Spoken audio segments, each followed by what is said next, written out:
Hi, thank you for being so patient. Thank you for being so patient. I know here's the great thing. You're looking at this screen here. Oh, hello, friend. You're looking at this screen here, and you're like, I'm having trouble seeing what's up there. You're not alone. I just wanted to warn you, you do not have some sort of ocular degeneration. My slides will have to be put up at some other point. Right now, just think of this as sort of artwork that goes between my lyrical voice that comes out. So, my name's Jason Scott. How many people have seen talks by me before? Nice number. All right, the rest of you made a mistake. So, name of this talk is, did you want to do the? Here, just You're good. This is Jason Scott, Text Files. So,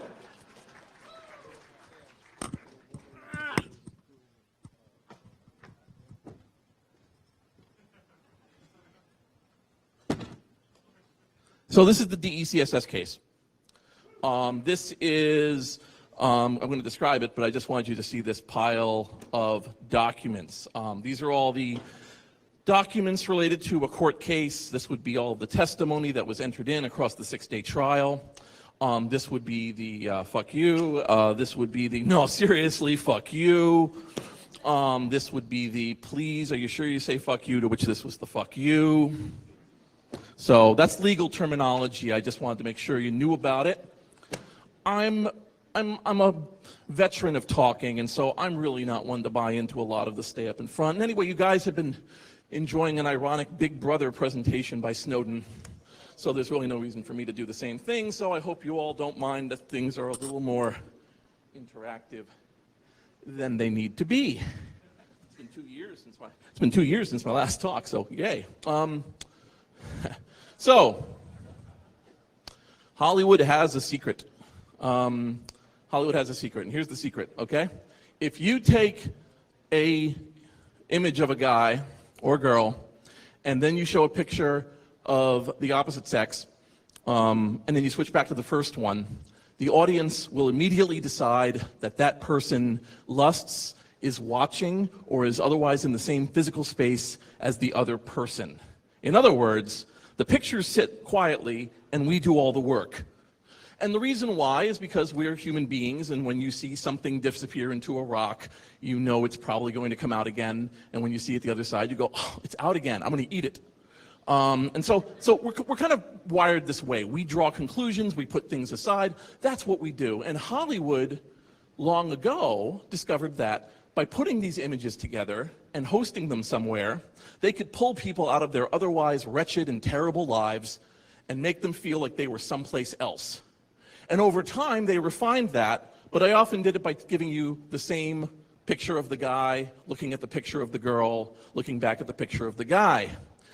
They quickly refined it to a picture of a car chasing after another car, in which the guy in the front car was someone you liked and someone behind it was someone you didn't like. We have other stories too, not many, but this is what the secret was. The secret was the product inside is not that special. But if you're the only game in town and you work hard to make yourself the only game in town, then that product is the product. And it's fantastic, and people will write film criticism about it, and everyone will be happy. So this is about a court case, and the court case is called Ramirez, well, technically Universal versus Ramirez, but many people call it the DECSS case. That looks terrible. How ironic that something about visual data being unencrypted looks so terrible, thwarted by HDMI. I like that. I like that. I like the irony. I'm going to go with the irony. And so, well, so this is about a court case, but it's not about a court case, because court cases are boring. Court cases aren't interesting unless you're in them. And what you really want to do is you want to look at what happened in a court case, and then you want to figure out what can you learn from it, what do we learn from it, or we'll just keep recycling the same problems like we recycle the same talks, like we recycle the same movies. So let's try to learn something new from this crazy, dumb thing. One day I got a phone call, and I got a phone call, I mean, it was actually, I got a phone, it was basically Emmanuel Goldstein, who for the purposes of this talk we'll call Eric Corley, and who wanted me to talk with the EFF because the EFF had a storage unit, and the storage unit was full of old EFF stuff. and they had hit the term limit. It had been like 10 years that this stuff had been sitting in there, and they said, we want to get rid of it. And they contacted the people who were in some of the cases to go, what do we do with the old junk from your case? In this case, it was for the DECSS case, and Eric Corley had been involved in that, and he said basically, you should give it to Jason Scott, and contacted me. And I said, fantastic. And I waited eagerly by my mailbox for it. 5 months later, while I was on my way on a vacation trip, a truck pulled up with a lot of boxes, and I was leaving in 2 hours.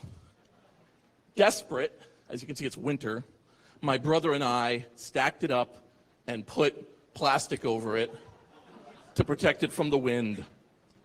And I also knew I didn't really have much place for this. I didn't have much space in my shipping container. Yes, I have a shipping container. And so I did the best thing to do, which was put it out on the internet with violins playing, going, this is history. Look where history is very cold. And waited eagerly for somebody to go, oh, history, we'll give you a warm cup of coffee and a little mug and let you sit by the fire. Inside, I printed some pictures. What you're looking at here is some hash and some encrypted files printed out for pages and pages.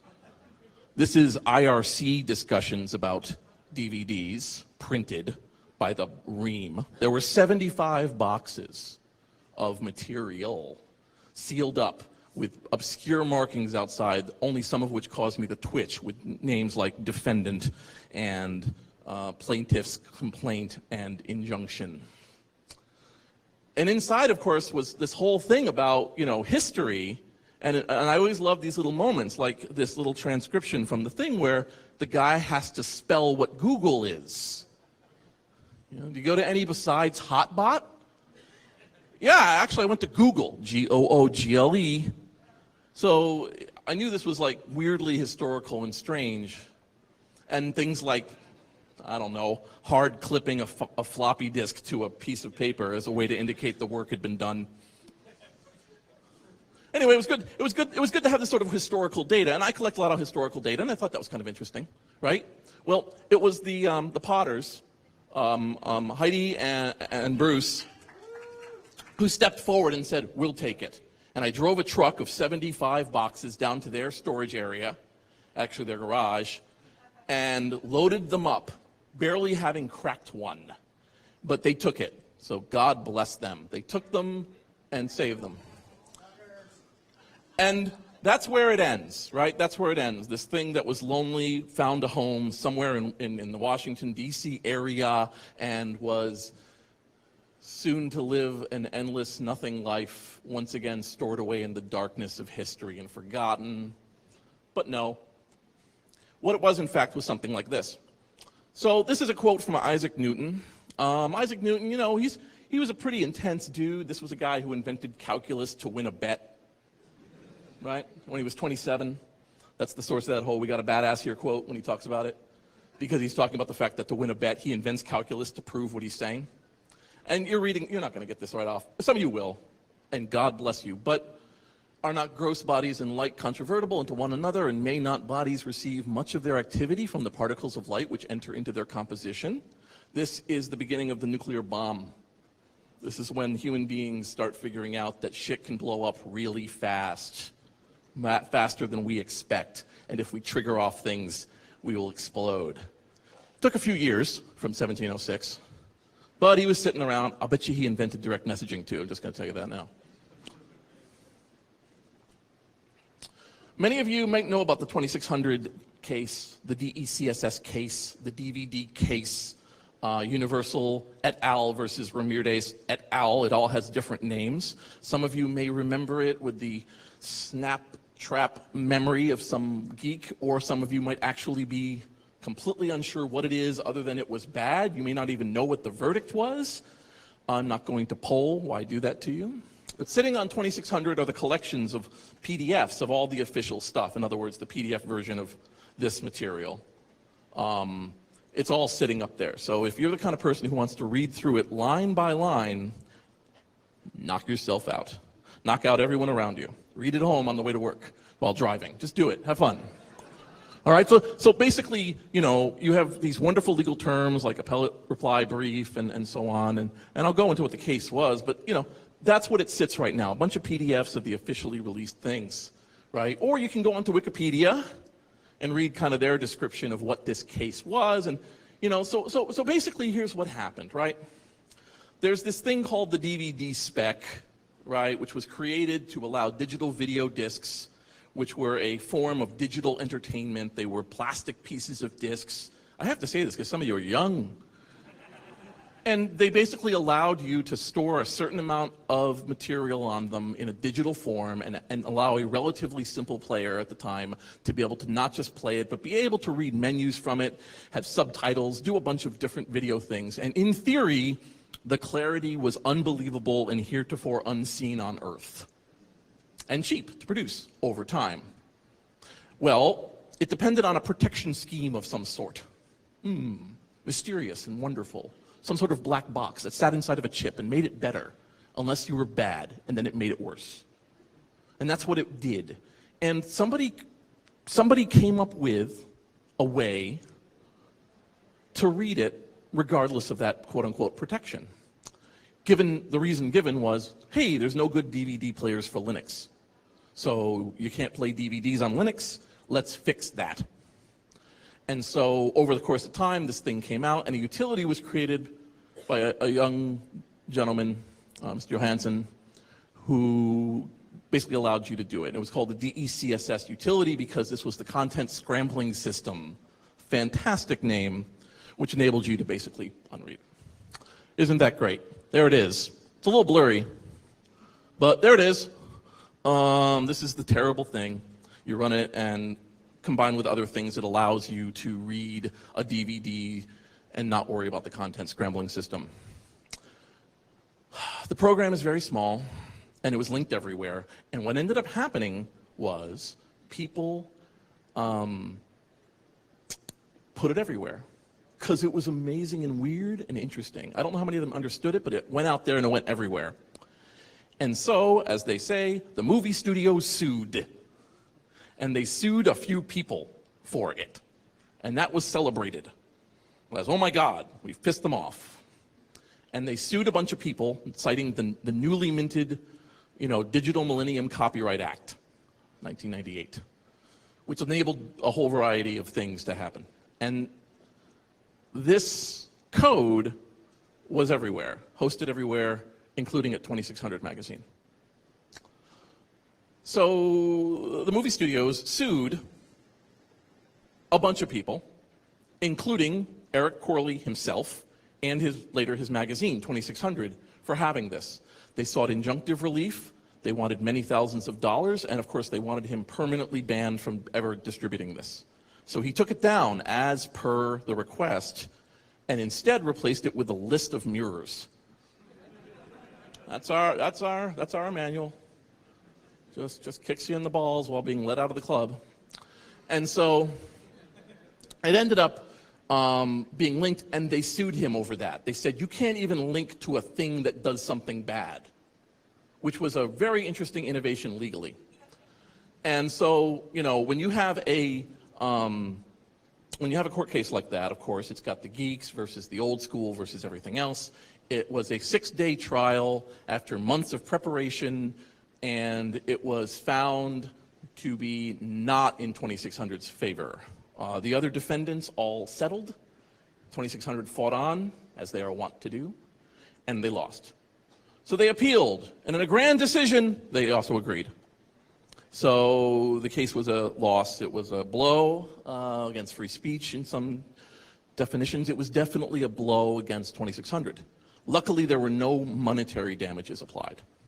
But the judge in it, Judge Kaplan, in a 80-plus page ruling, which is in there, says basically, no, we have to maintain what the movies are, because the movies are very special. And we don't want people to stop getting movies about a guy looking at a girl. Now, the whole thing about copyright, I love talking about that debate. Here's an 1880 Declaration of Copyright on corn harvesters, and a warning against the people who are pirating corn harvesters. Don't do it. Only get the good ones. You'll be liable for damages if you make, sell, or use infringing machines that make corn. So we've been angry a long time where somebody goes, blah, don't steal my shit. I have a thing on it that says no. We've been doing this a long time, right? So the Digital Millennium Copyright Act was simply an extension of that idea. It said, okay, now there's all these different things we're going to do that are digital, so that's weird. Wow, you have the ability to make something make infinite copies of itself. Oh, that breaks something. You also have the ability for it to be perfect every time. You have the ability for it to be passed everywhere simply. Well, here's a bunch of laws saying that's all kind of bad. And it's been improved upon over time.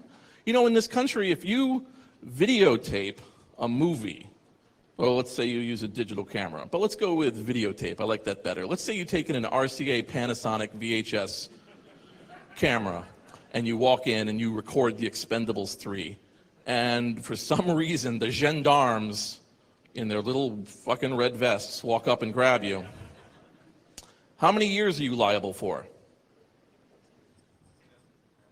5. You get off easy, yeah, 5. Record a movie, 5 years of jail. $250,000 fine. That's very important to this country. We are a country where if you record something off a screen, you are liable for 5 years of prison, $250,000. This must be really friggin' important. This must be the golden child. It's because of the Motion Picture Association of America. They have a perfect right to exist, and what they do and they get involved in makes sense. What they are is all of the motion picture and Hollywood firms kind of don't like each other. They really kind of don't, but they all agree they have things they agree upon that need to be enforced and looked at and lobbied for. But the problem is that they never want to sit in each other's goddamn office. So why not have an office that they all agree that they'll listen to?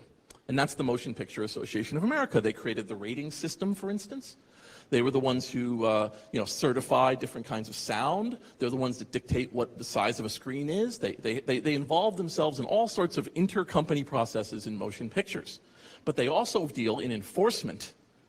And they've gone a little more than enforcement. They've actually worked into going, wow, this current society is not ready to protect our stuff to the level we want. What can we do to warp reality to our needs? Do I sound angry? I'm not really angry.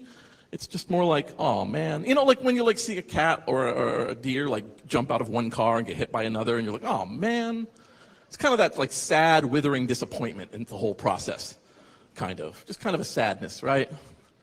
I mean, this is a city where we just killed somebody because you were sold the wrong cigarettes. I mean, you got to keep perspective. But there's this thing going on.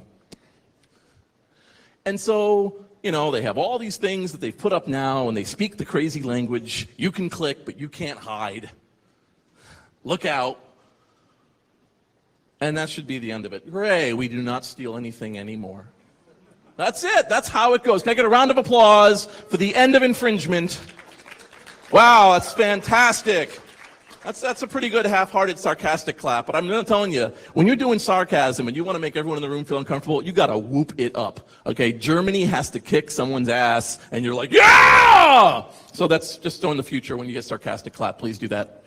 Sarcastic claps are your most powerful weapon in today's society. No, it's not the end. Of course not. There's people like me. Now, okay. All right. You don't need anything? Do you need a water? Do you want a water? No, okay. So I'm this dude. I get old things. I have textfiles.com. I've made documentaries. I speak about history. I look up stuff. I kind of buffer the area between people who are like, what do I do with all these eggs? And people going, what do I do with all these egg cartons? And saying, oh, you two got to meet. And later, oh, eggs and egg cartons. And I'm just like, I don't need credit. I don't need my name on the cartons. I'm just so glad those eggs found their cartons. And I do that all the time. Someone's hard drive comes to me, makes a whole bunch of difference in the world. Talk to people who were like, I don't know where to host this. It's 1 gigabyte of data. I'm like, I'll handle it. I'll take it. It's okay. It's okay. So kind of I walk around and I'm this weird angel of death that sits around at the end of things. And I say, oh, wow, no one cares anymore. So it was with that reputation that I was given these old files that you might recall were stored away, again, having lived 10 years inside of a box, unlooked at, unloved, forgotten, and the DECSS case, which you are now an expert on, living away. So, let's talk about America. America! So here's the great thing about America. So we have a current situation. How many people here have ever been the plaintiff? Okay. How many people here have been the defendant? Not bad, not bad. Same here, defendant. Defendant, whoa, fist bump, defendant. It's not very nice to be the defendant in America right now. Here's why. We've put up a whole variety of systems of laws, and the systems of laws work on this theory. You hold a 1,000-pound weight over someone's head, and you show them a picture of your family, and you say, wouldn't it be terrible if this weight fell on you and your family never saw you again? For the mere price of $500, sign this paper, sit over here, don't make us have an actual court case. You will not get the 1,000-pound weight. And then people see the turnover and they go, the system works. System doesn't work, buddies. Doesn't work at all. We have places where people are just heralded in and their fake pro bono lawyer says, just take the plea, and they walk away. And so it's like, why get hit by a truck when you could get hit by a golf cart that drags you for the rest of your life? And anybody here who's a defendant, especially a defendant who's not defending themselves against something that is the course of right, makes the discovery, as Emmanuel did. You know, there's problems with the case, okay? There's problems with the DECSS case. First of all, I'm sure he's going to get angry when he reads this somewhere, but the lawyer for the defense was kind of a dick. Kind of a dick. He is badgering witnesses. He is arguing with the judge. There are cases that we have. I have tapes of the actual, you know, it's one thing to have a deposition where you can see it says, the lawyer says, no, sir, I want to know this, in fact, could you please tell us? And then the other lawyer going, objection, this is badgering. And to hear the tape where he's like, and what about this, and this, and this, in that tone of voice, what kind of case is that going to do for you? So not a great lawyer. Not a great lawyer for this case. I'm sure he's wonderful for other cases, but this wasn't a great case. And so when you are in that situation, Eric found himself what we often find ourselves in, which is that the legal system is like the world's scariest combine harvester, a shredder. And it's the worst kind of shredder. Have you guys all seen the video of the thing that shreds a tree in 2 seconds? Yeah, look at that. We're a great country. All of you know this cultural touchstone. Basically, it starts with a tree and goes, wham, like that tree's gone. Environmentalists love it. Well, that maybe that's not so bad. I mean, if somebody threw you into that and said, sorry, man, and just went, bam, you could handle it. But what happens if the combine harvester grabs your leg and you're like, oh, what's wrong with me? Oh, man. Hey, everybody, combine harvester, you know. And they're like, oh, no, dude, there's no off switch. It just goes. And you're like, what? And like, yeah, no, it's going to keep going. You're, what? No, it's like starting to hurt, buddy. You got to, no. It will go slowly for between 1 and 3 years and shred you to pieces. Your counteroffer is that you can cut off your leg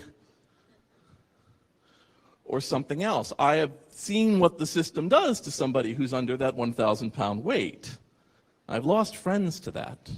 So I know that situation exists. So I can forgive Eric for just wanting this terrible thing out of his life until they decided there was no particular thing against him. He was, he was worried. He was sitting there going, maybe I'm going to be ordered to get $250,000 for this. You know, he didn't know. He lived under that, and it just eats your guts inside. I was sued for $120,000 for printing an IP address. would have cost me a lot. And I had a really nice guy who used to work for the company who sued me and said, oh, fuck those guys, I'll pay all your legal bills. That guy threw $20,000 into a fire for me, which tells you he must have been really angry. I like that guy. He had a concealed carry and an Uzi. Anyway, so concealed carry plus Uzi equals party. Anyway, so yeah, you know, taking the whole, you know, way you look at the world, right? I mean, there is something to be said for like going the extra distance, putting yourself out a little bit and trying to do it. And that's what I think is more important than the particular court case is standing up for what you believe in. I know this may sound like empty words, but they're not. Because there's always that moment. There's that moment in that meeting. There's that moment in your life. There's that moment in a court case where someone says, you know, here's the easy way out. Just cut the leg off. Just cut the leg off. The 1,000-pound weight will never fall. And you know what? Fuck the weight. And that's a decision you make with your family and you. And some of you will have to make which decision you want. But it might even be something as simple as, do we make this data exportable or do we lock it down? Do we, you know, share what we're learning or do we hide it? Do we take advantage of this? Do we put it away? Do you, as an analyst, watch some crazy shit go by the transom at your job? And do you go to Hawaii and then to Russia, a natural jump? So there's this weird way the world is working right now that we have this situation, right? So let's go back to the bomb. Let's go back to this thing. So here's this whole piece of documents. They were discarded. They were thrown away. And by thrown away, they were thrown into me. All right? And there's 75 boxes, and that could have been the end of it. Here they are. So what we did was, at ShmooCon this year, we took the boxes and we put them out. And ShmooCon, love those guys, shmoocon.com, they set up all the boxes and the videotapes and set up scanning stations. And we had volunteers during this show sit down and scan. We didn't get a lot. We got a lot, but we didn't get a ton. We didn't get all of it. We had people sitting down and looking for quote-unquote juicy stuff, quote-unquote interesting stuff. I didn't tell them what to scan. This looks interesting. Scan it. Scan it, scan it. Why not? We scanned about 8,000 pages in one weekend. And we had the boxes out. People could try to be their own quasi-Columbo and look it up. You know, it was kind of nice. Actually, it was really nice. And, I mean, there was even, you know, like weird stories on the side of these things and what did this mean and so on. Some of it's redundant. There'll be 4 or 5 copies of the same thing in 4 boxes, thank God. But, you know, they were kind of interesting. This is by far my favorite picture, and here's why. Dad, daughter. They're scanning side by side, and she's asking what the legal terms mean, and he's telling her. And she just wants to know what the case means. She's like, oh, he's saying that there's going to be extra money he has to spend if he goes this way. And she's like, and what's this part? And why are they doing this? And they just sat there and had a little law lesson between the two of them for like 2 hours. In the middle of a con they paid friggin' money for that's not easy to get into. That's amazing. That's the kind of family get-together I think we all need to have, isn't it? Just sit around reading legal cases and answering them to your kids. Man, Hollywood. So, you know, I mean, Hollywood is an example of a very entrenched industry, okay? And it's very fun within a certain range to beat up Hollywood and punch them in the face, and isn't that fun and whatever else. You know, they have elements of, you know, I'm not going to say they're organized crime-y. You know, there's like a little touch of the mafia to them. But the reason why is because they have a very strong control over a certain number of things, and they execute very, very strong control over it, and we notice it. It's in the open. That's creepy. Like when it turned out that like Pixar, creator of Up, were like involved in like wage fixing. You're like, oh man. But you didn't see that day to day with Pixar. You weren't like, wow, those guys, the Wall-E people. But oh well, everyone's corrupt. Hollywood most of all. So inside of this thing was evidence that was, you know, not entered into the case. So there's all sorts of interesting things in here, and the fact is that's what's kind of fun, because, you know, when you go through trash, you know, we really got out of the trashing aspect when they finally figured out how to lock down the central office trash barrels. And they also figured out how to shred really well. When cross-cutting came, there were a lot of old school hackers who were like, oh man. There's a lot of, good old school New York taggers who were like, God damn it. The thing where they can clean a train car in like 2 minutes. Oh man. So the cross-cutting shredder was not your buddy. These aren't shredded. And what's interesting is that they kind of tell a different narrative of the whole thing that I think is interesting in a boring sort of way in terms of here's all of these things that was the other side. I don't think any of it will surprise you. It might surprise you that it's written down somewhere. But it's more a case of, like, what I want you to walk away from is a realization that this is always happening. That this is happening in Nokia and Microsoft and the NSA and your local bodega and your other friends and everything. People are keeping dual narratives. And sometimes the streams cross, but not often. And entering into the world with that's your first line of security, is realizing that the whole game of humanity is fixed. Just so you know. Is that cheery enough? Is that cheery? I was trying to be upbeat about that. I mean, it's fixed. Woo! I said sarcastic. Oh, well, anyway, there we go. Smatterings, a golf clap of sarcasm. I cast a +5 star. So, it's not going to, when you look back at like the 2000s and you see this kind of stuff, get ready for piracy.com and everything else, it's kind of interesting. And you have a whole stuff about like the great cyber robbery and the whole portrayal of like how it's going to be terrible when this all happens. This is all circa 1999, 2000 articles in Variety, and it shouldn't surprise you that if the MPAA wants something in Variety, it's getting into Variety. When Valenti calls for the end to invasion of the copyright snatchers. Jack Valenti. How many people here know who Jack Valenti was? The man's dead, you cowards.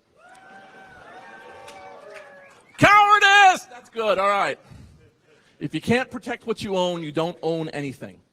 So here's what Jack's job was. Jack's job was to be the clarion call, the messenger of infringement, power, and what needed to be done for our friend, the Hollywood cartel. And he was good at it. So what I like here, this is something that's very important. Here's, if you can't protect what's yours, you own nothing. And the other one is, if you can't protect what you own, you don't own anything. These are two different cases. This one went to Congress. This one goes to the people. And I just thought it was interesting that they thought that's a better way to phrase it for the people. You own nothing. And then the other one is the more appropriate, right? You don't own anything. Anyway, Jack was always kind of doing this stuff. Here's the quote, the money quote, right? The money quote. Answering a question and responding to another lobbyist. One of the Japanese lobbyists, Mr. Ferris, had said that the VCR, I know I'm reading off, I'm breaking that rule, but fuck it. If I'm saying something wrong, forgive me. He said the VCR is the greatest friend that the American film producer ever had, and I say to you that the VCR is to the American film producer and the American public as the Boston Strangler is to the woman home alone. This was during a congressional hearing on recording of copyrighted works in 1982 from Jack Valenti, okay? And I'm really sad because in some ways, this is like Rio is to Duran Duran. It's the one everyone knows, and there were so many other great Duran Duran hits. Replace Duran Duran with something else that'll make you sneer. The point is that this was just one mere phrase in a lifetime of lyrical phrasings that were just beyond belief that came out of this guy. And I think it's unfair how we usually portray him. So this is the guy I want to remember. This suave motherfucker. That guy, oh my God. You looked at him and you were like, what do you need, sir? And he would say, we got a business here. Business has got a lot of problems. Maybe you can do something to alleviate that problem. I mean, that's kind of the way I want to remember this guy. I less want to remember him this way, which of course is the scary, screaming eagle of movie freedom. There he is, man. Man, that guy. This is recordings of him from the Testoni, by the way. And by the way, I mean, I've put these online. If you want, if it was your hope, pro or con, as to whether or not it affected the case, if you want to listen to the lawyer scream at him for 1 hour, it's up there. If you want to hear him just badger this man at 6 in the morning, and he's sick, he's not faking it, he's pretty friggin' sick that morning, he's got like the flu, and he's been basically dragged in, and he's being screamed at the whole time. Well, if you wanted that, it happened. That fixed everything, didn't it? But there he is. You know, he was part of this group, and so part of this narrative was that all these groups were like, how are we going to protect ourselves? And the way that they were going to protect ourselves is we need to like look at this digital thing. Now the digital thing has already happened, right? This is all circa 95, 96. It's kind of happened. It's not as big as it could be, but it's kind of happened. And they're like, all right, let's start thinking about digital. How are we going to do digital? Well, we can't just, and what you realize is the brutish way that they go about it, which is, how are we going to do this? Well, are they going to be able to steal it? Make them stop. This was a group that tried, lobbied, and failed to have VCRs not rewind as a copy protection measure. When they started to work on this particular DVD scheme, they realized that some of the protection scheme would be undone by some models of VCRs, and they were preparing to badger and sue the companies that took them away. They hired some good people, I find. All these different people to work on the content scrambling system. In fact, there's a beautiful document that describes all the different ways one would attack any digital stuff in the future, created by some of the finest minds that they could hire. IBM, RAND Corporation, Apple, who, all were more than happy to describe ways in which copy could be protected. This is all very informative things. These are very well-paid people describing casual hacking versus happenstance versus sophistication, high sophistication, low resource, high sophistication, a whole set of language that they were keeping to themselves until now. The overall scheme is not especially resistant to sophisticated hardware-based hack methods. The low resistance is due to inherently weak cryptography.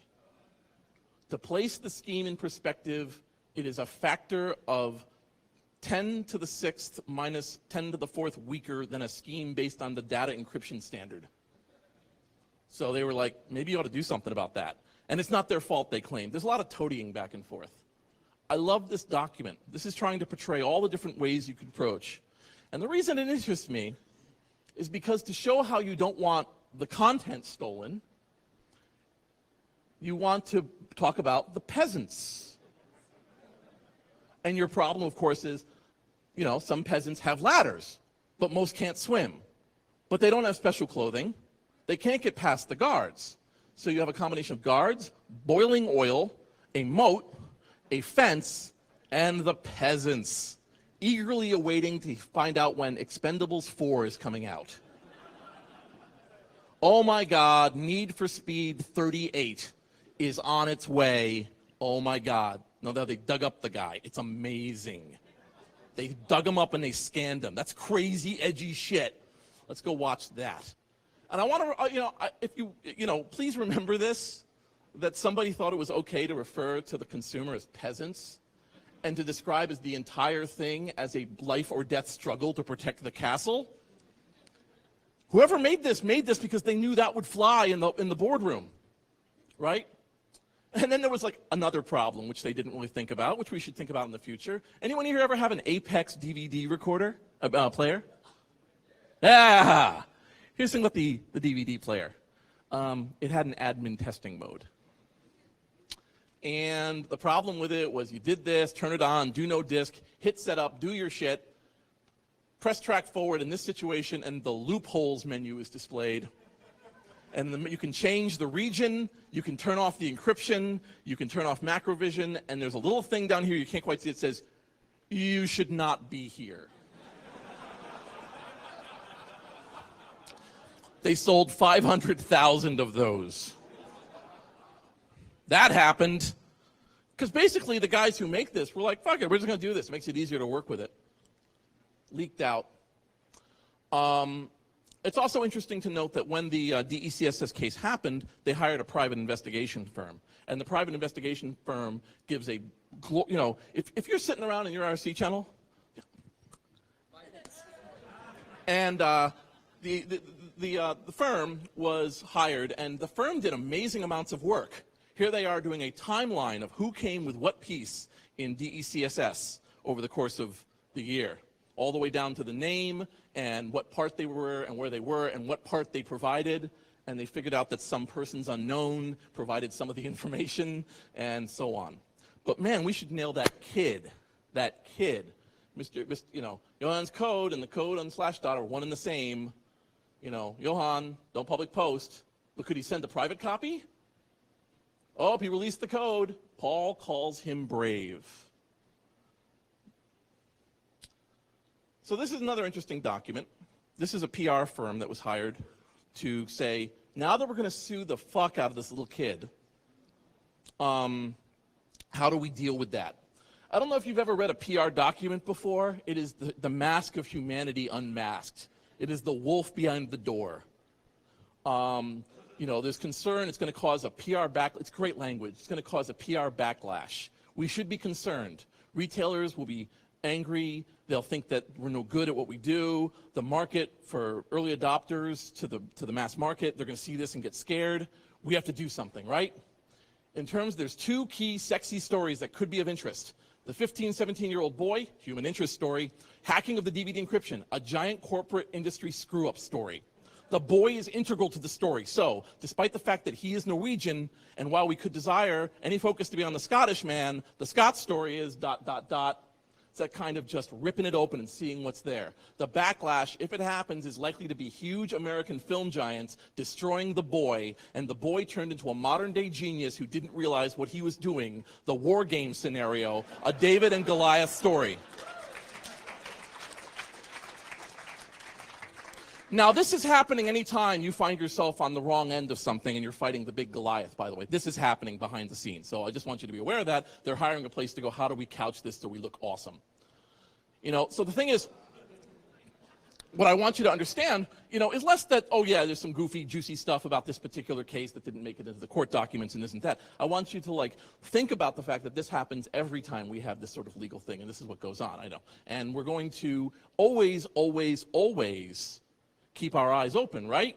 To knowing that this is the situation going on, that we don't just deal in the truth and justice, we deal in narratives, image, and wonder. We deal in telling what we're doing. We deal in making ourselves known to each other, the presentation form versus what logic should tell you. So many geeks go down hard because they say logic, that's what hurt you, was the whole way of saying, well, logic says this should be this way. And it's like, no, a completely feral enforcement system has decided to fuck you hard using every tool, and we're just arming them more. Now, there's always ways around it, of course. There's cute little moves you can do that says breaking this seal constitutes acceptance of the end user license agreement. It's funnier when I don't have to say it, but what are you going to do? Yeah, there's always going to be rebellion, and I want that. I think life should be fun. I think we should enjoy ourselves, but also keep in mind what's behind it. That's the real sunset. That's the real happy ending. Don't ever lie in your bed going, well, at least I didn't make a fuss. Okay? Thank you very much for your time.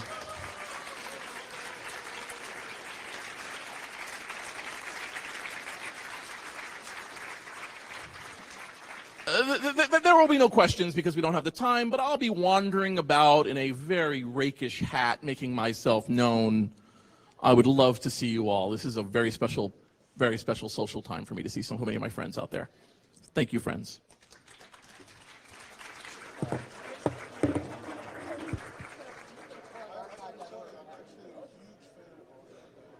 Excellent. No. I was careful about this.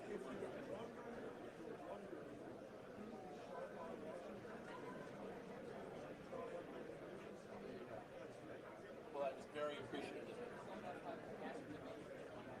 Yep. Yeah, I just didn't do that at this time.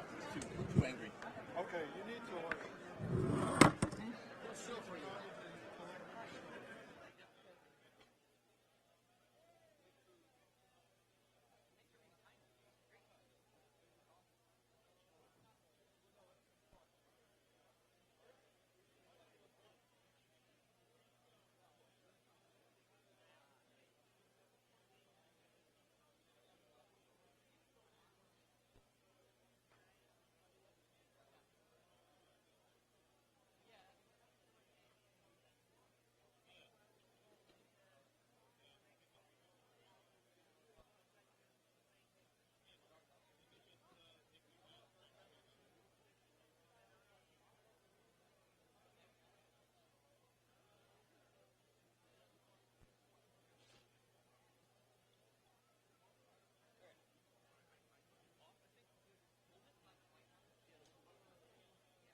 75? 75 will be small. Okay, now let's see what happens. Nope.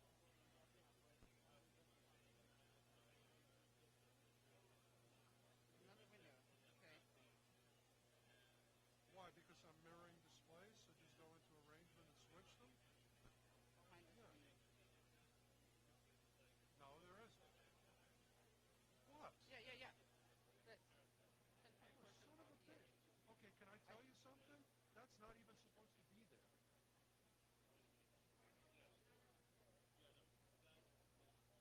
Not working. I did. No, we're not.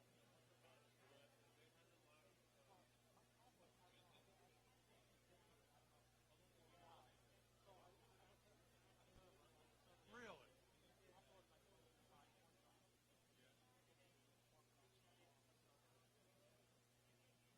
No. Whose brilliant idea was that, and why did I listen?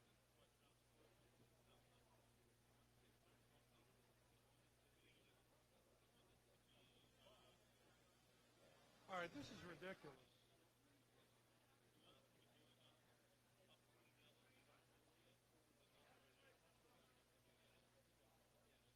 You know, it's not like Jerry Springer. You can't just yell things at me. Does anybody know what the deal is? Really?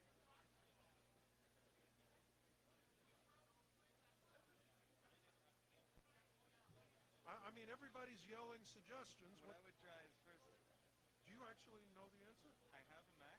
I have many Macs, and what Okay. would you suggest? I would do two steps. I would turn off mirror displays on the, Why? because this screen and that screen are different sizes. And then in Keynote, you're going to set the presentation to be displayed to the secondary monitor.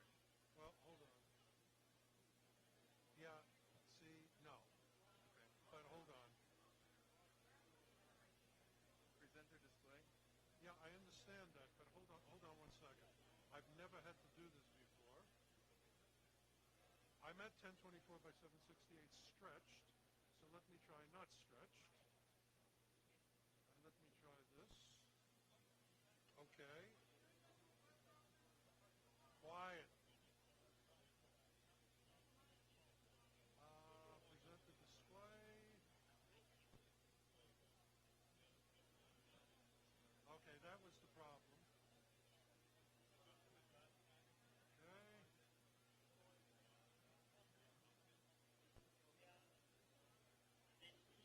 It looks good I've there. never had a problem here. This is really annoying. Okay, so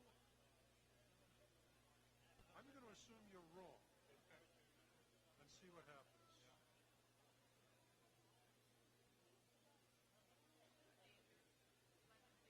Yeah, tell me what I'm doing wrong, Andrew. I'm running a Mac.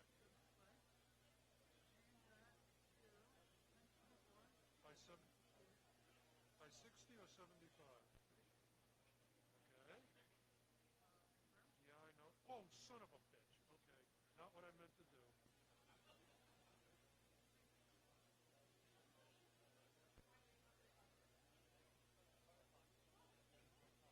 Wrong.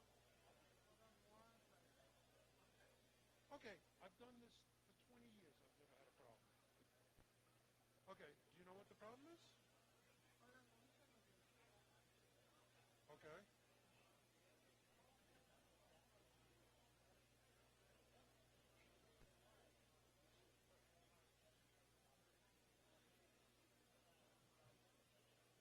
This is a conspiracy, folks.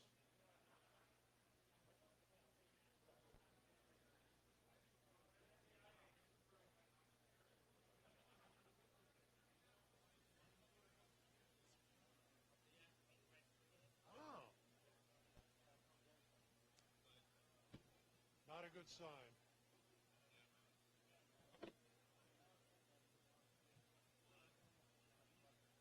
I've never had this problem in my life.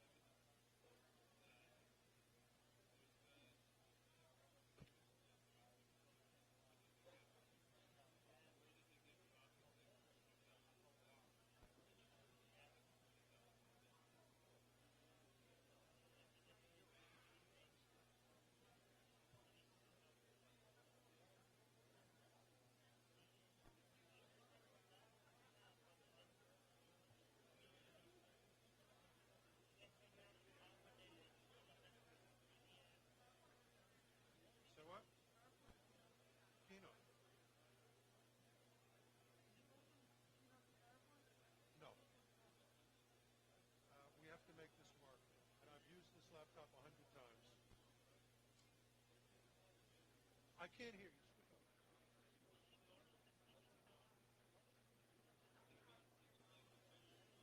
Can't do it. Keynote. Come up here. Come up here. Okay, present the displays. Yeah. So use alternately, right? I've got that clip. That's right. But you have to so you have to go back to where you were with mirroring. So turn the mirroring off again. Yeah. So go back to there. I've never had this problem in my Yeah. life. Sometimes it just messes it. I've had the same problem, right? So where are we? Arrangement. Yeah. Turn off mirroring. Yeah. Okay. So it's not mirrored. Right. And make sure this one's set to you. This one should be now right 800 by 600. Okay. That's fine. So you can close this now. So I'll go back to your main display. It's fine. It's fine. Just go. So you can close that. Okay. Right now, if you start it up and it's not the right way round, just change that checkbox. Just wait. And it should be okay. Okay, it's not. Now flip it around, right? So go back to that setting again. That one you just had. Do you actually know what you're talking about? I've had this one before. Uncheck that box. Right? And then now do it again. You should be good. No. What, No. Did it not uncheck the box for you? Yes, it did uncheck the box. No, it's I've been screwed with exactly the same All right. problem. Do you actually know what you're talking about? I just wanted to make sure. Well, I'm just saying like the. Okay, mirroring displays is always. That sometimes obstructing it. So the unmirrored version is normally the better way to do it. This is insane. Okay. I'm using Keynote, and listen. Come on, I've given presentations. All right, we're going to do this my way.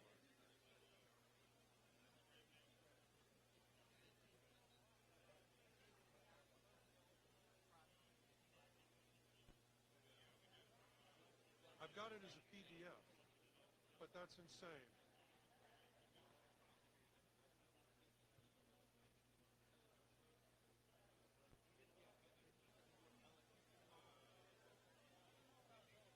I'm restarting.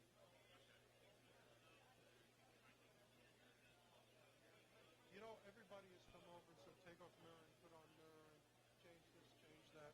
I've been doing this for years, and I have literally never had a problem. Never. I mean, do you have some weird setup on your phone? Definitely not something with the projector in. Nothing in the projector in, we can compensate. Okay, let's see what we can do here. This is, I can tell you, the wrong setting already.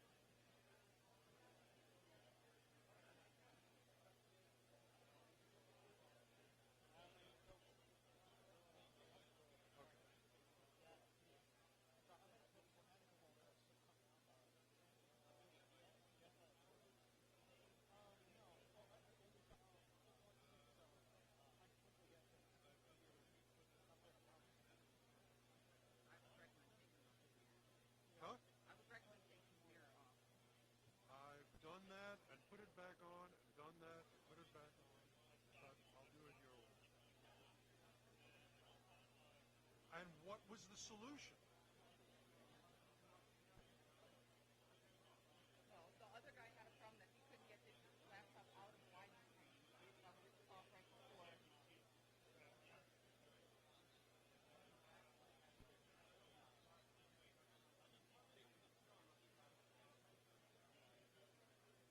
All right, that's because the guy told me quite incorrectly to take off that.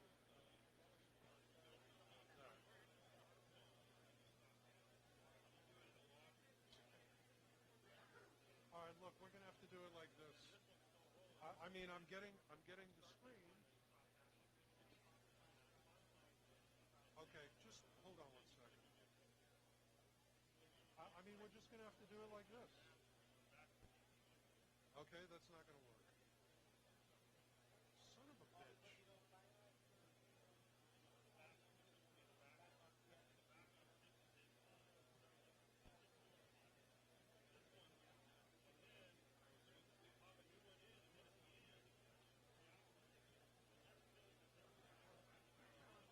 No, just wait a second.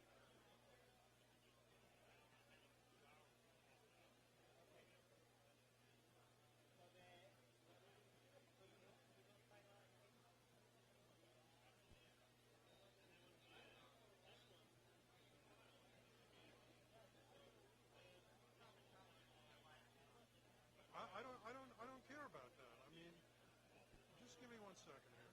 You're saying select the other one? Okay.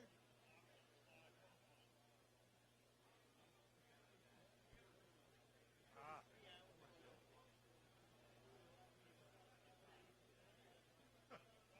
Not even. Excuse me? If you can tell me what you want to do, I'll do it.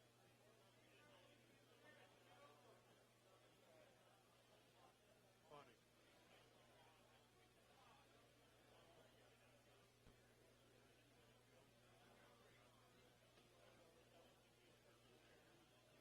Over where? There is no other. Okay. Am I supposed to know what you're talking about? You want me to select that? Okay, I did that 2 seconds ago. You want me to arrange it like that, correct? Are you looking over here, please? You want me to arrange it like that, correct?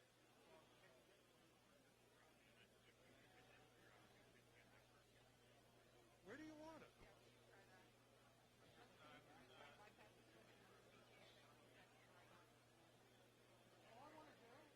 Yeah. And what would you like me to do?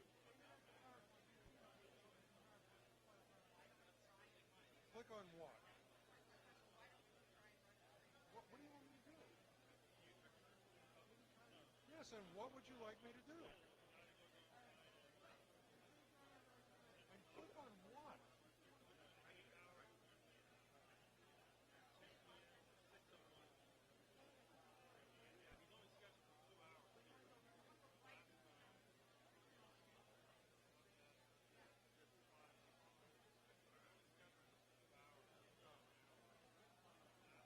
Yeah.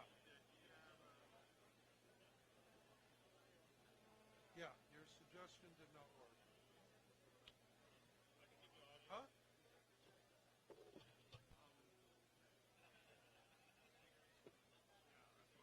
Okay, so can somebody put the projector settings on normal?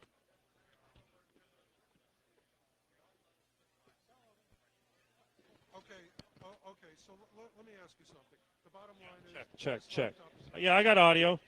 We should be good. Check. Audio, 1, 2, 3. Okay, I have no way to run input on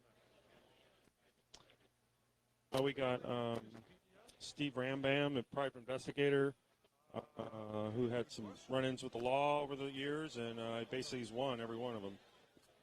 Wow. Okay, Check, I'm 1, gonna 2. undo every Check. fucking thing that you guys told me to do. Check. What? Check. Yes? Check. Audio. Check. That's exactly what I did, pal. I don't know.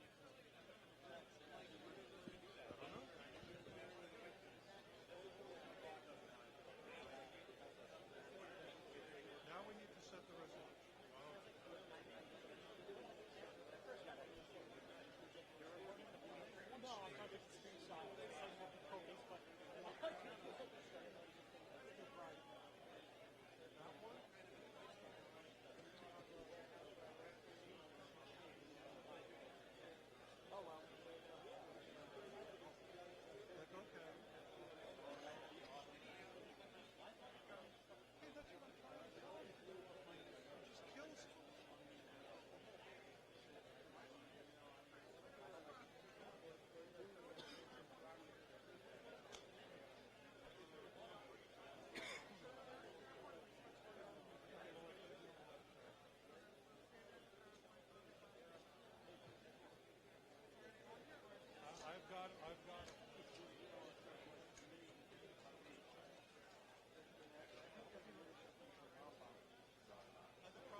What's the suggestion, Stefan?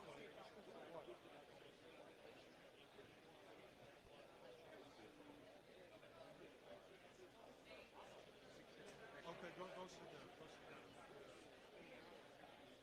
Drag what over? Okay, sit down, Stefan. Stefan, sit down. Sit down. Sit down. You what?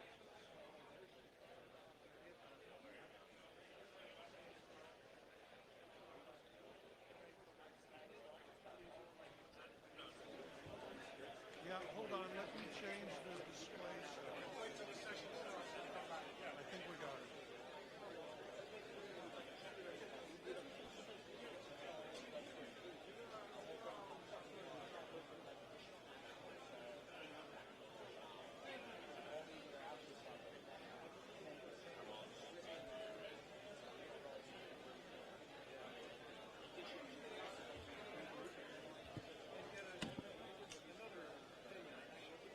Okay, tell me what you want me to do.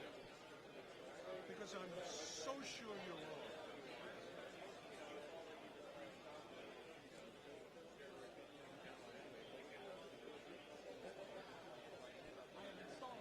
Okay.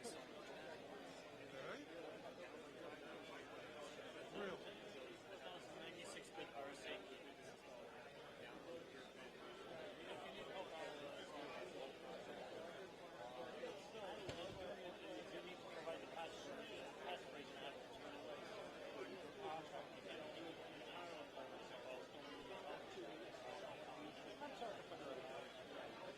Okay, it's 1024 by 716.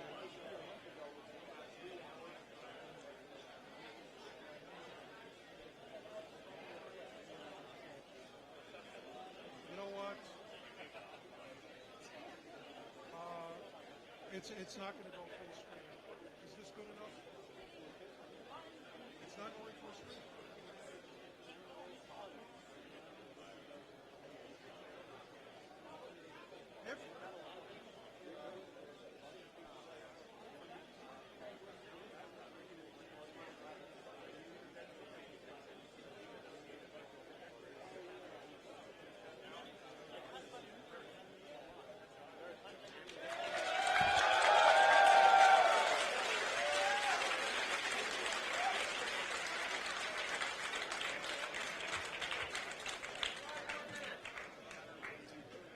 Huh?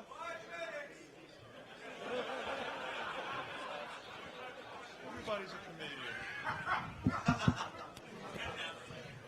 How many? Yeah, how many hackers does it take to screw in a projector? How many hackers is? Anyway,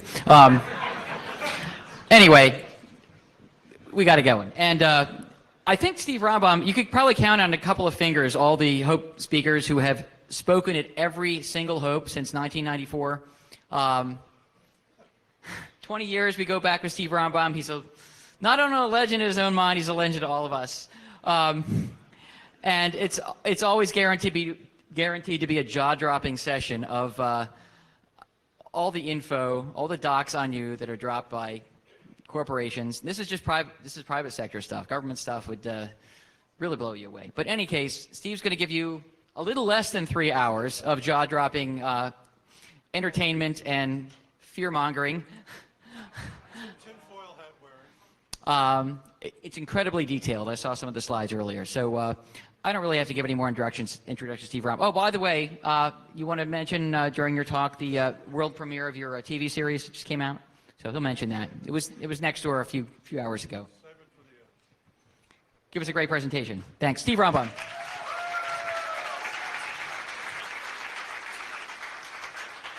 Okay, so if I was going to have to do this like a... You know, I'm telling you, this is... I'm cursed. I'm cursed. It really is. Okay, what do I need to do here? Now I need like... I think I've broken... Okay. By the end of the day, every bit of hardware will be damaged. All right. Yes, my name is Steve Rambam, and this was going to be an extremely rapid talk because for the first time in a couple of hopes, I wanted to actually leave enough time for Q&A. Now I'm going to have to do this like a speed freak. I've been giving this talk for 18 years. 20 years ago, I was on a panel that covered this topic. 18 years ago, I started with the Privacy is Dead talks. This is my 8th or 9th Privacy is Dead talk. And privacy is now beyond dead.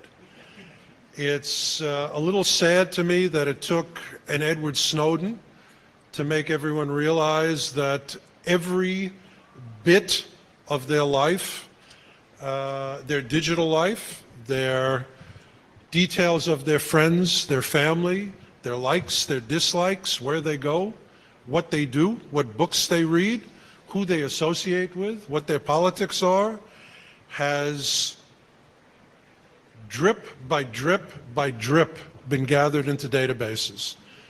I've been speaking about this for some time, but I think Edward Snowden has managed to provide much more graphic examples than I have.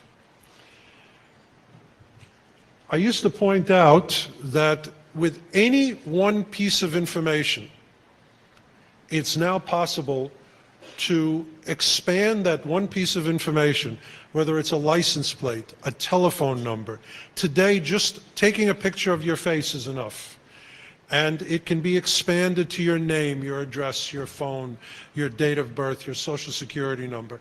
There is no person in this room, from the United States person in this room, who I can't gather this information on them within less than 90 seconds. And if you don't believe me, come to me after the talk and I'll show you. I really will. Not just the basic information, how they vote, what religion they follow, what their politics are, but their medical history, what books they read, what music they listen to, what they do for a living, their skills, their salary, their employment, lawsuits, criminal prosecution, everything you've purchased, everywhere you've gone, and more than that, thanks to something called predictive profiling, where you're going to be next week and what you're probably going to be doing. The reason for this is self-contributed data. It's not the NSA gathering up your metadata, which, by the way, in the great scheme of things, is a joke compared to what's out there on you. This is not because the CIA or Big Brother. This is because everything that you do, you talk about, you tweet about, you post, you Facebook, every iota of your life you put out there. Now, I have to tell you, as a fellow citizen, it creeps me out. I'm a little older than most of the people in this room, except for the senior citizens in the front row. But well, you're here because your eyesight is bad and you want to see the screen. But except, for the most part, I'm a generation older than most of the people in this room. When I was, I feel like I should say something like, when I was hacking, I had to walk 5 miles in the snow with an acoustic coupler to find a payphone. The truth is, when I was your age, you didn't share this sort of stuff.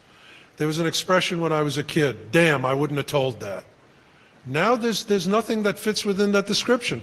People talk about their sexual activities and their drug use and the crimes. I can tell you when I do an investigation, a criminal investigation, the first thing I do is I go to Facebook.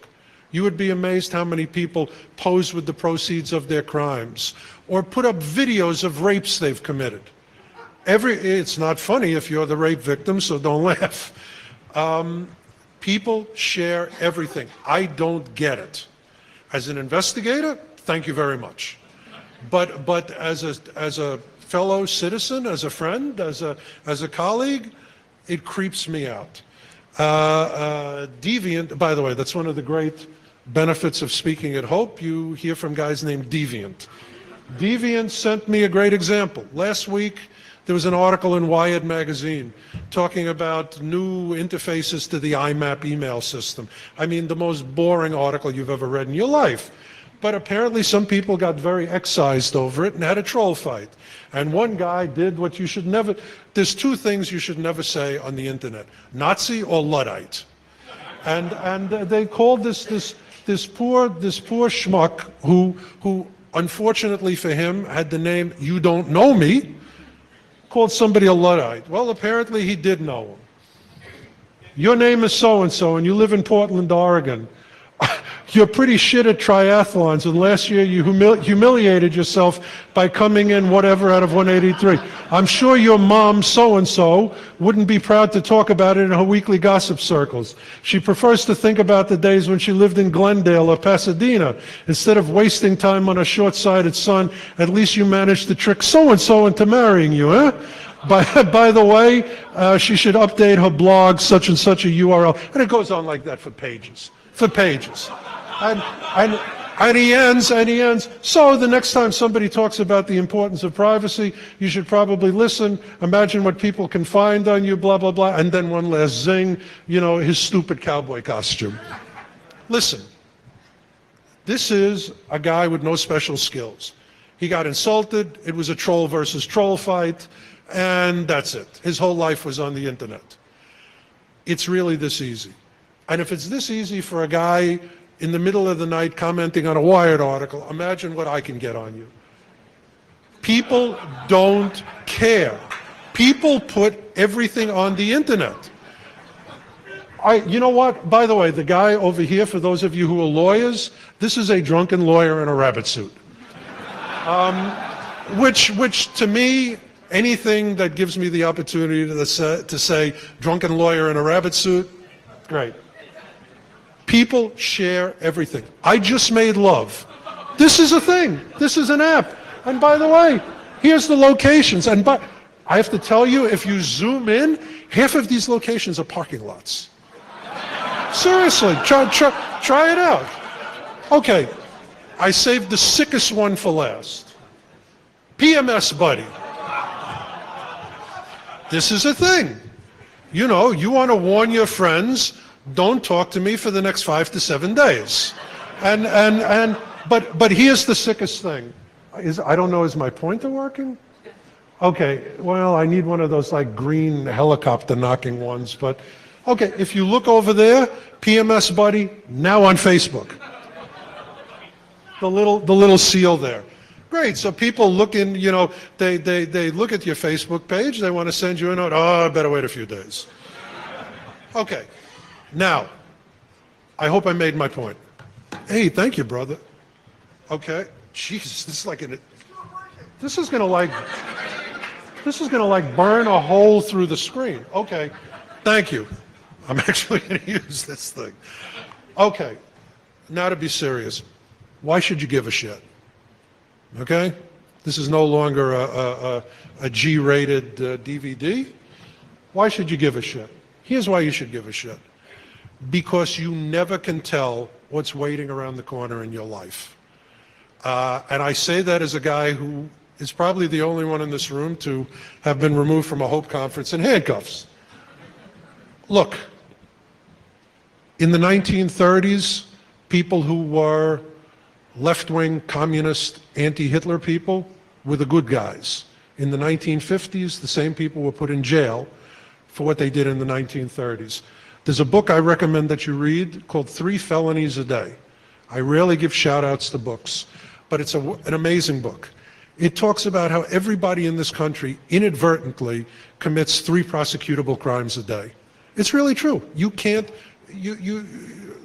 maybe not 3, but 1 a week is enough. I can tell you that if I, as an investigator, target you, I will find something you can be arrested for within a couple of weeks of looking. Changed attitudes about dissent. When I was growing up, people understood that you're allowed to make a mistake. You get a reboot in your life. If you're a teenager, it's your job to screw up. It's your job to do something stupid. There's no sense of humor anymore. I can tell you that the U.S. Department of Justice is not about prosecuting bad guys, arresting bad guys anymore. And it pains me to say this as their colleague. It's about winning and losing. Once you are brought to the Department of Justice and arrested, it's all about making you plead guilty.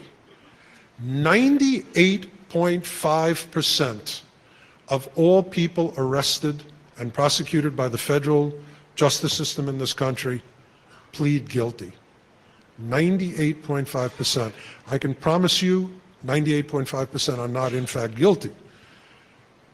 The minute you go into, there's a saying in federal law enforcement, you can beat the charge, maybe, you can beat the charge, you can't beat the ride. And what they do to you is, from the very first moment, they begin to destroy you. They confiscate all your money as proceeds of a criminal enterprise.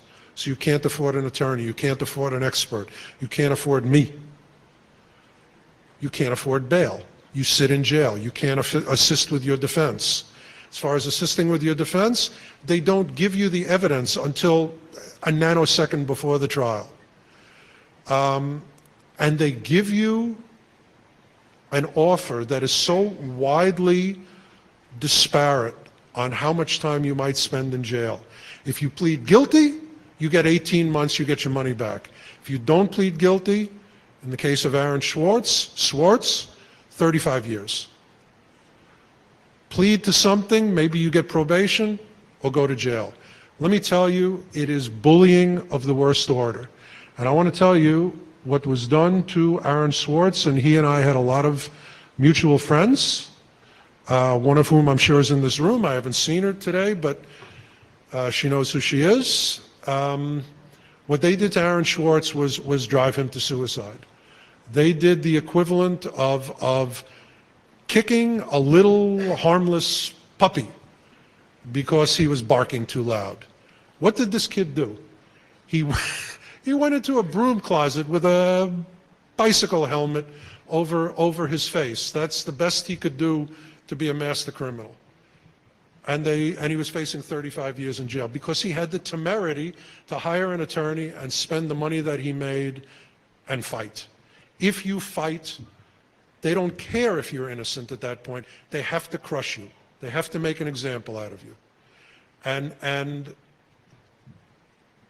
as I always am willing to point out, I'm a right-wing guy. I'm a very right-wing guy. I'm a very pro-law enforcement guy.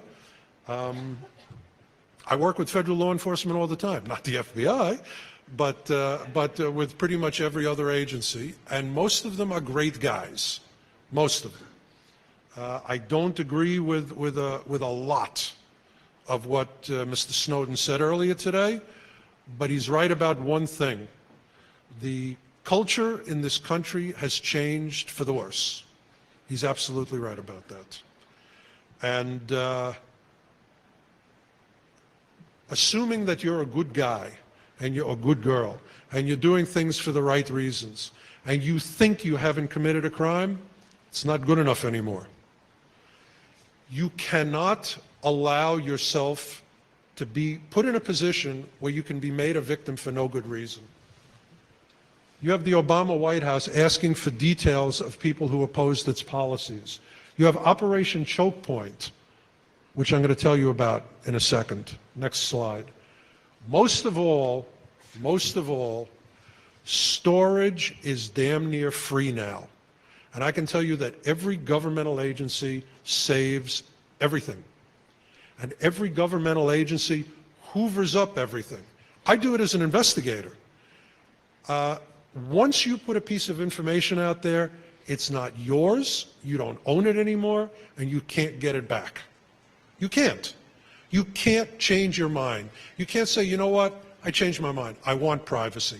I want anonymity. And we're going to be talking about how difficult it is to be anonymous and to be an anonymous whistleblower. It's a real job. 1939, this was a Stop Hitler rally. This photo was taken by the NYPD Red Squad. This photo was used to go after the people in the rally 15 years later. What you do today might bite you in the ass 15 years from now. Operation Choke Point is the best example I could come up with. Do me a favor. Here's your homework assignment for tonight from Professor Steve. After this talk, go and learn everything you can about Operation Choke Point. This is not black helicopter stuff. This is from the Washington Post.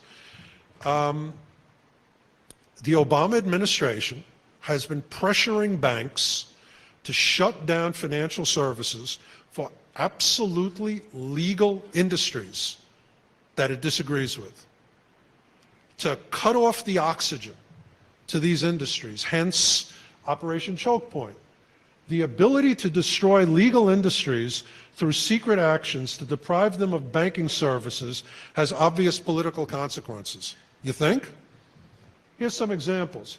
Ammo sales, coin dealers, dating services, escort services. All right, look, escort services isn't the most savory service, but it's legal. And they are shutting off services to legal industries that they disagree with. Huh? Whatever. Lottery sales, pharmaceutical sales, pornography. Listen, racist material. Would I like to see racist material disappear? Sure. Not as much as I'd like to see freedom of speech remain intact. You don't like what somebody says? Ignore him, put your foot in his ass, but you don't ban him. This is the current state of things in America. And by the way, it can be as simple as somebody going, oops, except the federal government never says oops. They never say I'm sorry. Of the 300 complaints, the last 300 complaints filed against FBI agents with the OPR, their Internal Affairs Unit, not one was upheld. Not one was upheld. According to the Department of Justice, FBI agents don't make mistakes. That's a real thing. FBI checks wrong box, places student on no-fly list. Now, by the way, if you know about this case, it took 7 years of litigation for this poor girl to find out about this, and the witnesses that she was going to bring in for the trial were put on no-fly lists the week before, so they couldn't come in. Yeah, it's funny, you know, witness in a no-fly trial, put on a no-fly list. It's not so funny. It's not so funny. This is a new country. This is a new way of doing things. Dissent, inconvenience in governmental agencies is not tolerated anymore. And you need to start thinking about your information and your lives differently. This is not a happy talk we're going to be having today. So, you want to be an informant. To be an informant, you have to A, have information, B, deliver the information. And by the way, I'm going to stop saying informant, I'm going to start saying whistleblower. In my world, it's informant. In your world, it's whistleblower. So, how easy is it to figure out who a whistleblower is? Ridiculously easy. Ridiculously. Who has access to the information? That takes it down from 300 million people to 20. When was the information delivered? How do you deliver the information? How do you get the information and deliver it to the person you want to blow the whistle to? The Washington Post reporter, the WikiLeaks Dropbox, whoever. How do you do that? Follow-up questions. What happens if the reporter needs to get in touch with you? Hey, this is fascinating, but here's 87 things I don't understand. One reason why Snowden, who again I'm not a fan of, was so successful is he's interactive with the reporters. He sat down with them, he answered all the questions. You can reach him on the phone. You can video chat with him. Choke points. Choke points are where privacy invasion and government stifling of dissent meet. Choke points mean for me to get this secret information from point A to person B, I had to do one of a number of things. I had to call them, I had to email them, I had to go visit with them, I had to send them a letter. These are choke points. You can work backwards if you're a good governmental investigator. Now, I know what I'm talking about. I've done dozens of industrial espionage cases, which are essentially the same thing. Here are your problems. Cameras, drones, facial recognition, info capture. Cellular phones are the big paradigm changer. massive databases, nothing being thrown away. Profiling of persons, and the last is the most important. We're actually going to probably cut out about 100 of the slides so I can make sure that I'm talking to you about de-anonymization. You think that if you use Tor, and if you use a public Wi-Fi to connect to the Tor, and you use a clean laptop that you've scrubbed and you're only using for your whistleblowing, you can't be identified. Nothing could be further from the truth. There's now device fingerprinting. There's now forensic linguistics, which lets me identify who wrote something just by massive comparison of other posts to the net. There are dozens of ways that you can be de-anonymized. One critical point I'd like to make before we really start rolling. When I used to give this talk, I used to say, you know what? We're only going to talk about private databases, stuff that I have access to and other PIs have access to and a skilled hacker has access to. We're not going to talk about any of the governmental databases. Let me tell you why that's not a valid thing to say anymore, because there's no difference. The US government today outsources its privacy invasion. Axiom, InfoUSA, all the three credit bureaus, Google, Facebook, especially Microsoft, including Skype, all provide information to the US government. All. There is no difference. If you put something on Facebook, it's the same as you CCing it to the NSA. There is no difference. And one thing that Snowden talked about, which was important, anybody who doesn't share or who doesn't share quickly enough with the government says, no problem. They tap a cable, they write a script, and they suck it up. I can tell you that I have a computer in my office doing nothing, 24/7, 365, but grabbing Facebook pages. Nothing. I have millions and millions and millions and probably tens of millions of photos in my office, and I'm going to show you some stuff. I guarantee you that the US government has every single Facebook page, every single one with every single entry. And it's already been reported they tapped the cables right into Facebook, the data pipes right into Facebook and right into Google. Anything that you put up on the internet, there's no segregation anymore. There's no private information, public information. There was a case, USA versus Jones, where the Supreme Court quite correctly said, if you put a GPS device on a car, you've got to have a warrant. Can't do that anymore. FBI said, no problem. They just started going to the phone companies and getting the GPS devices off the phones, which is 100 times better. It's with you all the time. If you leave a car, you leave the GPS on the car. Nobody leaves their phone. 64% of people in America sleep next to their cell phone. 64% of those same 64% of people check their cell phone the first thing they do when they wake up. Maybe they scratch themselves, and then they check their cell phone. Nobody makes a secret about it. Here is hold on, let me use the really good pointer. FedBizOps.gov, these are business opportunities. These are RPFs, requests for purchases, things that the United States government wants. This one, I mean, they announced what they're doing. They want to grab YouTube clips and video everywhere on the web and have interpretation of that, which I can tell you smart cameras can already do. People are fighting, people are driving, people are at a demonstration, people are giving an interview. You can now run a clip through analysis, and actually run millions of clips through analysis, and it will say, this is a clip with Bob Jones, and he's at a demonstration. Not a problem. All of the major companies have special governmental units for selling stuff to the governments. Here's, by the way, Google Government Services. Now, the funny thing is, by the way, there's an outfit called Pando, and when they put that up, Google immediately took down all the things they're doing for the government and just put up a generic page.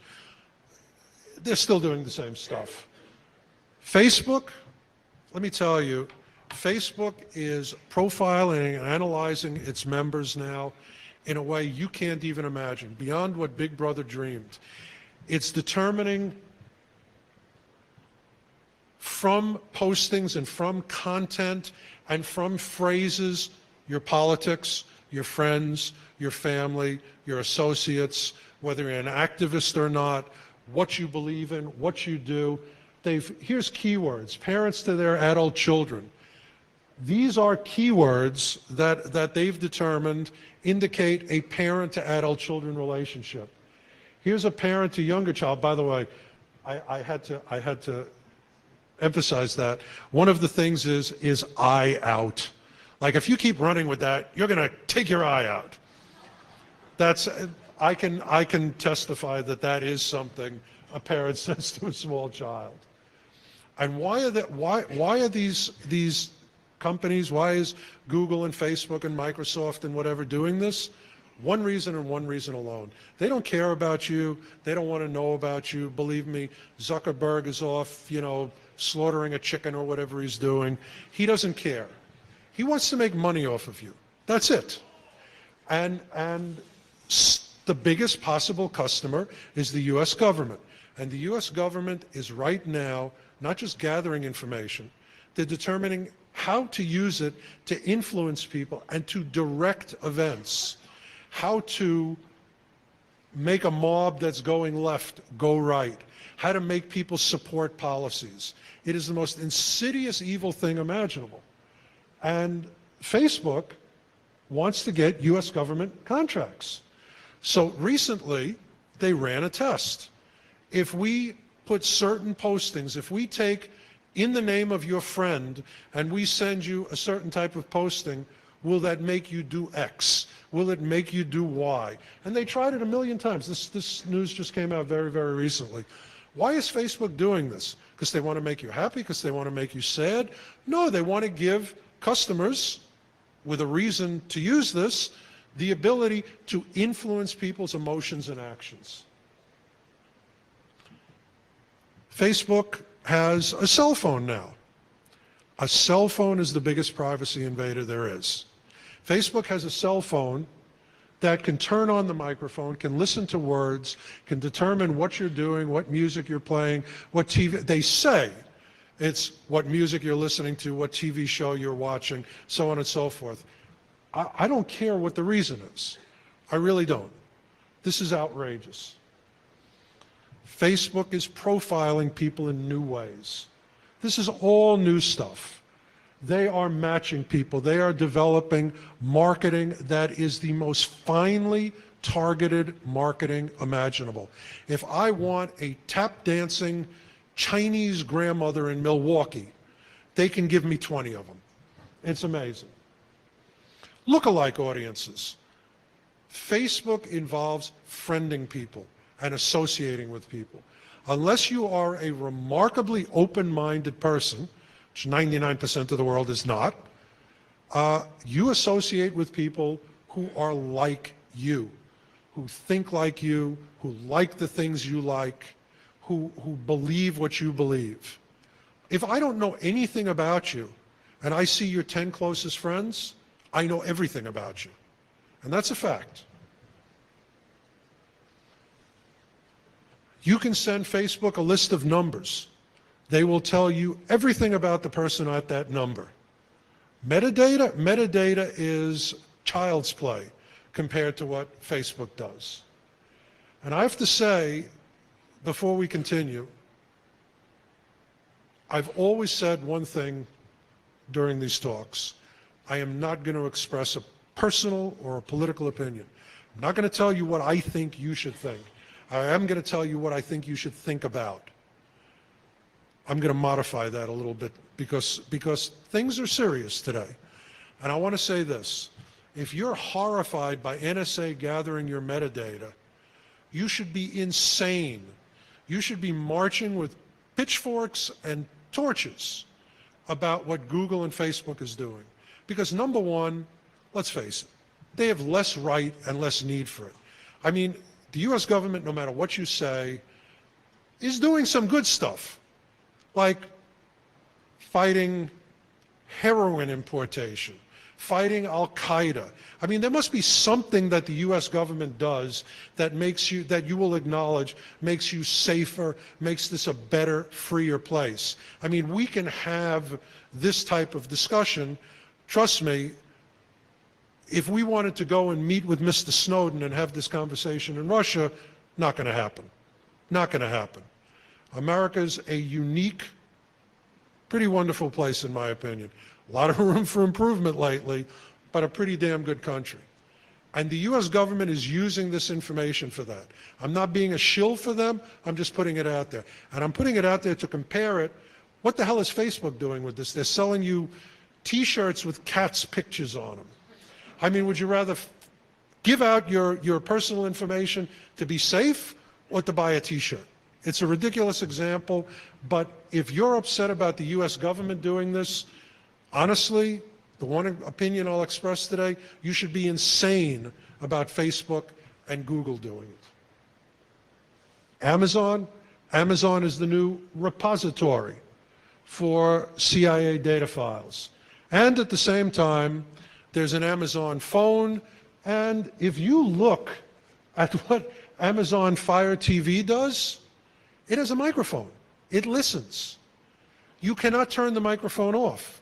It sends your commands and your speech to the Amazon servers. Can't do anything about it. Nothing. And by the way, there's no off switch. There's no off switch. They learned something from the iPhone. You can't power it off that easily. Now I'm going to start speeding up. I just want to say that I give a 2-day seminar on this general topic, which is called computer-aided investigation. What investigators and law enforcement and special agents need to know to use these tools. I'm giving you guys the Reader's Digest version of this, and I still can't fit in more than about 10%. And by the way, there's some stuff I wouldn't mention also, but never mind. Again, these are the key issues today. Cell phones, indexing videos, speech to text, cameras, efforts to create target marketing, but especially, your data is worth money. Google and Facebook and Microsoft and everybody else out there will do whatever they can to get you to tweet and check in and blog and post and contribute as much of your life and as many of your photos and every other bit of data as you can. They will push you and urge you and tell you, hey, your friends posted 5 more photos. Why don't you tag these photos for us? It's worth money. It's always about money. Always. And there is no forgetting. Nothing. No data ever goes away. This is a slide I've put up every time I've spoken for the past 8 years. This is a guy who tweets every minute of his life. And you know what? It's not that unique. I look at some people that tweet 50 or 100 times a day. 50, I mean, there are people with 20,000 tweets. How is that possible? I mean, first of all, their thumbs, never mind. Facebook. 1 out of every 5 minutes you spend online, you spend on Facebook. 1 in 2 minutes on social sites on Facebook. People on Facebook are terrorized into using their real names, their ages, their email addresses, and to contribute, and it's never thrown away. Never. And Facebook is colonizing the web. That's their term, not mine.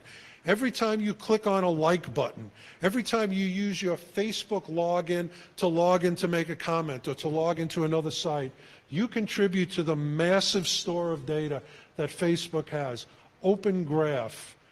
And Facebook has absolute contempt for you. Every time you push Facebook back a little bit, every time they take 1 step back in terms of privacy, believe me, while you're not looking, they do 2 steps forward. And it's not just actual subscribers. They are building shadow profiles of everyone who's not on Facebook, everyone who you reference in your posts, everyone through marketing databases they connect to you, or buying up the entire TransUnion Credit Bureau file, they can connect to you. They know, even if your mom and your dad and your sister and your brother and your wife or your husband or whatever aren't on Facebook, they know who that person is. Everything. And by the way, your friends rat you out. This is a Facebook warning, which I guarantee you maybe 1% of even this room has seen. This is all the information that your friends contribute on you. If you don't put it out there, other people do. Facebook bought Face.com. Probably at that time the best facial recognition program in the world, and they've made it even better. And let me tell you why. And now I get to really use this green thing. I don't know, can you see this little tiny dark thing there? That's all the photos held by the U.S. Library of Congress. Okay, next one, Instagram. These are Instagram photos. Next, Flickr, and this is Facebook. There are, and this is an actual, so help me goodness statistic, 1 billion photos uploaded to Facebook every week. 1 billion, I know I should do the little pinky thing, 1 billion photos, but it's not funny. 1 billion photos, all of which are tagged and identified and facially recognized and add to this incredible store of intelligence agency level intelligence about you. People post everything. I don't know how many of you remember this. Guy duct taped his kid for talking back to him. And he posted it on Facebook. Now, by the way, of course, he got locked up. He lost custody of his kid. But what the hell? I have pictures I can show you of people who robbed a bank in South Carolina and put up on their Facebook page holding the money, a gun, and a bottle of liquor. You know, I'm gonna zip through a lot of this, but Facebook, both, and I know I'm gonna forget to mention this because I have Speaker Alzheimer's today, but let me tell you, even if you don't make a posting, both Facebook and Google save your drafts. If you're just typing, even if you don't save the draft, if you delete it, it's still there.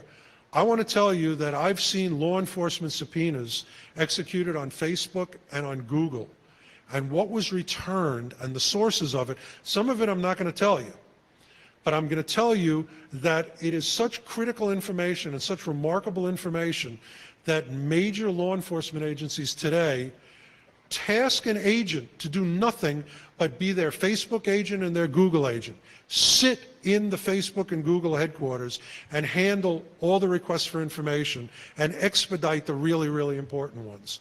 I can tell you, if you go and you pull up a thing on Google to start writing an email and you change your mind, even if you don't save it as a draft, you start typing and you say, nah, I'm not going to say that. It's saved. And there's a lot of examples like that. A lot of examples. Facebook is going to be a telephone company. Facebook announced its phone. Facebook is going to be successful at it because they have more money than God, and they understand that 85% of Facebook traffic today is on mobile devices. So they already know a lot about you. They get the information from your phone, but they want it to be their phone. And by the way, 87% uses Android. And I mean, this is during Zuckerberg's deposition, during the famous Winklevoss-Winklevi litigation. This is what Zuckerberg said about his original Facebook. I don't know why they give me all this stuff. They trust me, dumb fucks. Let's talk about Google, and we're going to zip through this like mad. Google has enough storage space to keep every web page in RAM. in RAM. Google has 600 PhDs. Google uses more power than the entire city of Salt Lake City. At 2 points during the past 2 years, they had more ready cash on hand than the US government. That's no fooling. No fooling.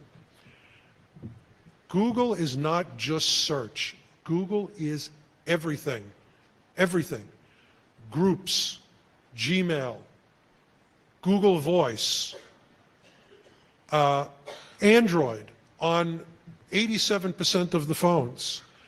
If you use Chrome, if you use Google as an ISP, if you're in Kansas City, you have an unbelievable, wonderful, or Tulsa or any one of the places where Google Fiber has been put in, you have an unbelievable connection. You have super whiz-bang fast connection for almost nothing.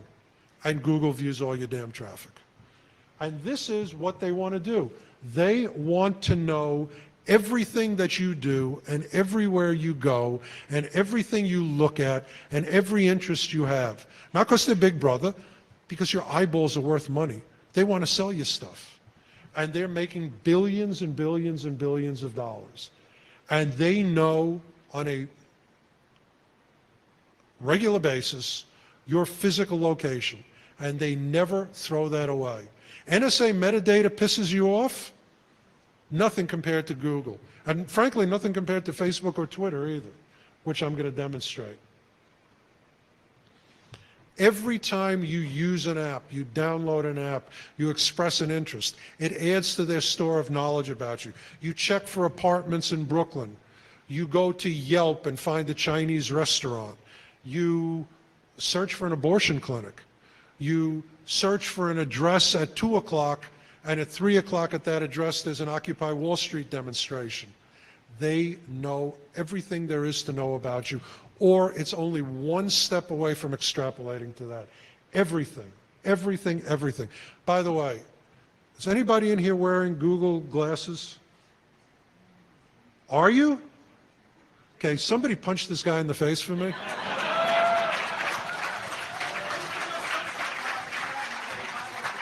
I'm advocating violence and I'm paying for violence. No, I'm kidding, I'm kidding. You know what? In today's environment, you can't even make a joke. You can't even make a joke. I don't care if you have Google Glass. Google Glass, shut down. Did it work? Okay, never mind. Google now has peer-to-peer monitoring of cell phones. If I don't know exactly where your cell phone is at, because the GPS-A didn't kick in, it's only GPS, and I can only tell within 1,000 feet, or 1,000 yards rather, no problem. I know you're right next to Bob's cell phone, and I know where Bob's cell phone is at. This is a patent filed by Google using other cell phones to monitor other cell phones. I mean, it's a mesh setup, it's nothing unique, but it's being used for monitoring and data gathering now by Google. And tell the truth, is there a single person in this room who wouldn't be outraged, who wouldn't be throwing things if the NSA was doing this? But Google, yeah, we're cool with it. Hey, do no evil, right? We'll get to that. Everything. For those of you who used Goog 411, you know, find me, Hotel Pennsylvania. I'm sorry, did you say Transylvania? And finally, they made it perfect. And they did that for only one reason. Not because they love you. Not because they wanted to give you real, you know, free 411 and save you $1.95. It's because they wanted to use your input millions and millions and millions of times to perfect perfect speech to text so they could run conversations for the government and sell it. And that's exactly what they did. That's exactly what they did. I'm going to zip through this, but I'm going to tell you that Google uses every damn trick they can. They put out the best damn APIs. They want you to interact with their system because they get more information. They want you to design for them. They want you to use the Google URL shortener. Why? Because everybody who clicks on it, A, you've directed them to that, and B, They know what you're interested in because you've used that particular URL shortener. Google glasses. Google patent filing would identify faces in YouTube. It's not news anymore. But if the NSA did this, you would freak. Google did it, you're cool with it. I don't get that. Google is a private industry. You have no control over their data. Once the information goes into Google, it is a private business record. In fact, the US government can track you 24/7 using telco information because it's private business records. They can't put a GPS on your car. But Google started with satellites, GeoEye, about 5 years ago. Google has now bought up a company, and they are going to have 50 satellites in orbit by 2017. Google will have more satellites in orbit than the entire United Kingdom. Okay. Everybody uses Google. I tell people there are two Rambam's laws. Rambam's law number one, you are what you Google. Everybody Googles their name. Everybody Googles their address. Everybody Googles their phone number. 31% of people, God knows why, Google their social security number. I have no idea why. Now I know y'all are going to do it, and it'll go to 32%. People Google how to commit murders. People, a husband and wife arrested about 2 weeks ago because their son died in a hot car. The dad is in trouble because he Googled leaving a child in a hot car. These people, this little girl is dead. A couple of people strangled her. These two knuckleheads Googled how to strangle somebody. Everybody Googles everything. Let's talk about do no evil because I want to make my point. Google does whatever the hell it wants. It does not care about you. It does not like you. It wants money. It is an avaricious, rapacious machine of capitalism like has not existed since the coal and railroad companies of 100 years ago. Now, by the way, as an avaricious, rapacious capitalist, good for them. But it still sucks what they're doing to people. Street View. They had to be sued to take people's faces out of Street View. They actually fought it. Book scans and copyrights. You're a writer.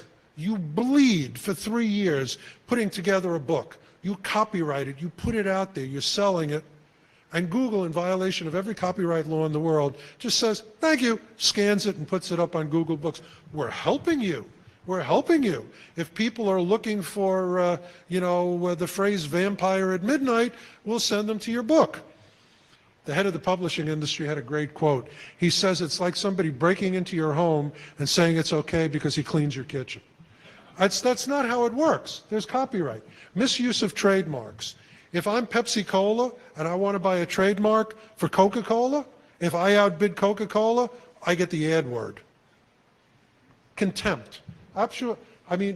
The all-mail folder, monitoring, Street View, going onto private roads, going into private businesses, scanning every copyrighted book, grabbing every newspapers are dying. Newspapers are dying, and Google is one of the big reasons. You can go to Google News and read any article without buying the newspaper.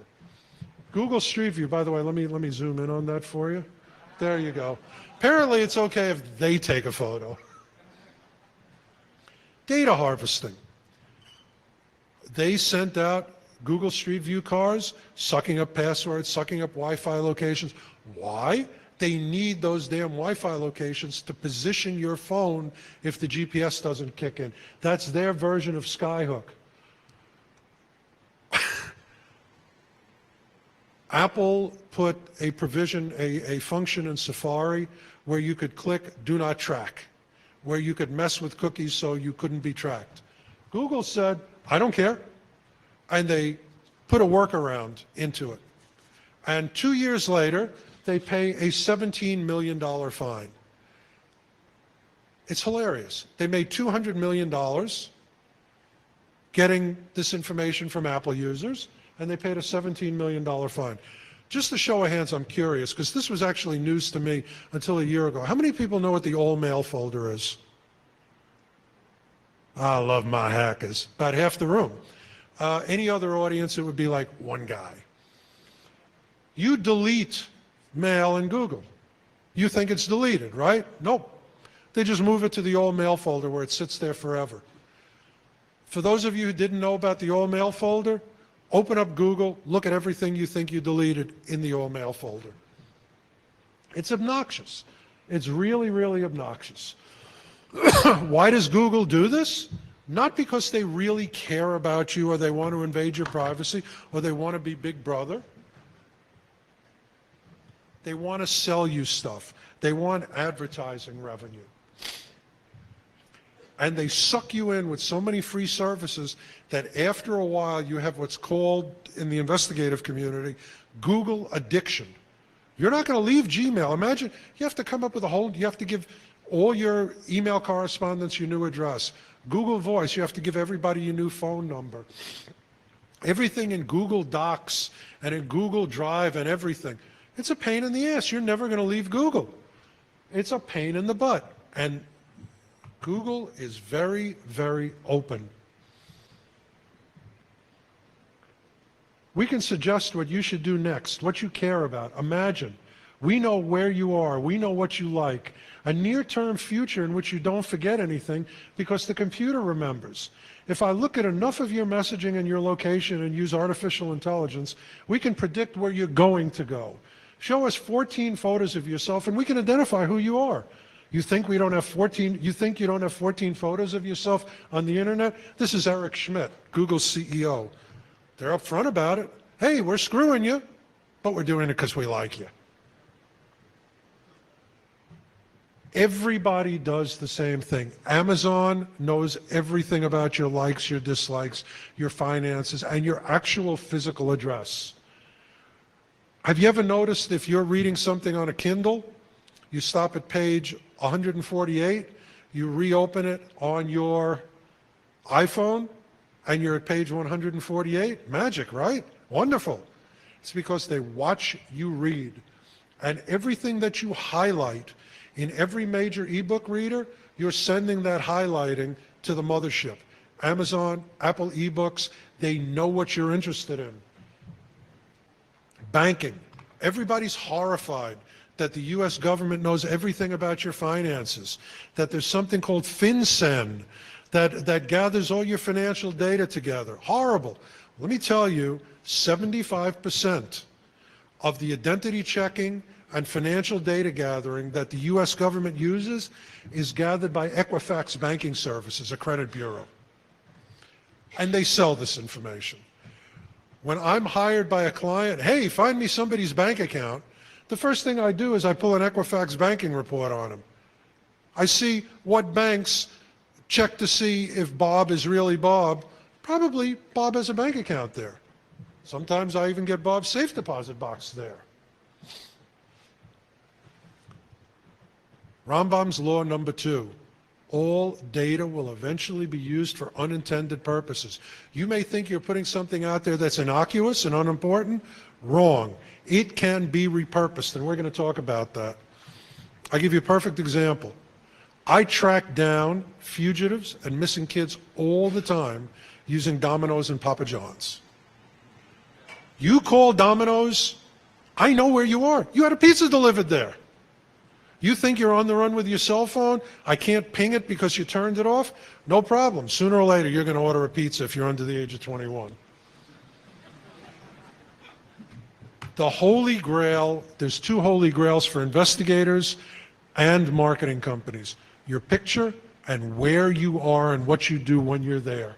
And all of these things track Microsoft, Apple Store, even Windows Media Player, everything. If you use Wii, if you use a browser, I mean, every time that you log in, every time that you authenticate, and even when you don't, even Wii reports where you are and what you're doing. TiVo, TV, everything.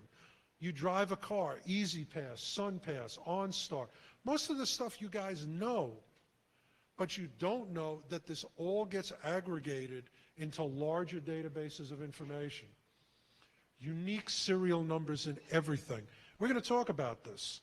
Every single damn thing that you do digitally generates or is from something that has a unique serial number. GPS is now good enough that I can not only tell what corner you're on, what intersection, but which of the 4 corners in that intersection you're standing on, especially if you're in New York.